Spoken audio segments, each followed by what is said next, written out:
Hello বন্ধুরা, শুভ সকাল। সবার সকাল ভালো কাটুক।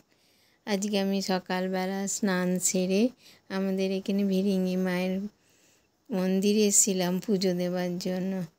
এখানে দেখো অনেক লোক এসেছে, সবাই পুজো দিচ্ছে।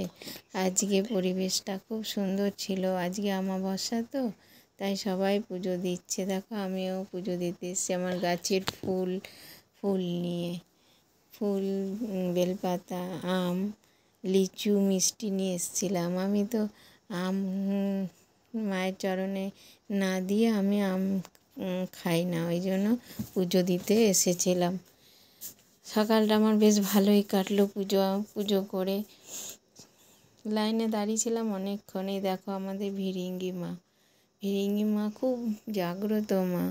সবাই আসে এই মাকে দর্শন করার জন্য। দূর থেকে অনেকে আসে পুজো দেওয়ার জন্য। আমিও যখন সময় পাই তখন আমি মায়ের কাছে যাই, মায়ের দর্শন করে আসি। এবার আমি ওই পুজো মন্দিরে ঢুকলাম, পুরোহিত মশাইয়ের কাছে পুজো দিলাম।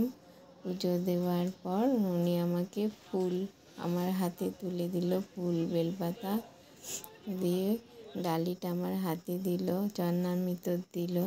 আমি একটা টিকা পরে নিলাম। পরে নিয়ে এবার আমি বাইরে দাঁড়িয়েছিলাম, ঠাকুরকে একটুখানি দর্শন করছিলাম। দাঁড়িয়ে দর্শন করার পর তোমার দাদাভাই বাইরেও দাঁড়িয়েছিল, ও খুব ঠাকুরের ভক্ত, ও এসেছিলো আমার সঙ্গে। এবার মোমবাতি আর একটু ধূপকাঠি জ্বালিয়ে মাকে একটু আমি আরতি করলাম দাঁড়িয়ে। তোমার দাদাও ছিল সঙ্গে, ও বললো আমিও করি, চলো আরতি একটু ঠাকুরকে দিয়ে। আমি আর ও দুজনে মিলে আরতি করছিলাম। অনেক ভক্ত এসেছিল, সবাই দাঁড়িয়ে সবাই পুজো দেখছিল, কেউ পুজো দিচ্ছিল। সবার মনে কত আনন্দ। পরিবেশটা খুব সুন্দর ছিল। সকালের পরিবেশটাও আজকে বেশ ঠান্ডা ছিল। দিয়ে তারপর আমি আবার এখানে শিবের মন্দির আছে, আমি আর তোমার দাদা শিবের মাথায় একটু জল দিলাম।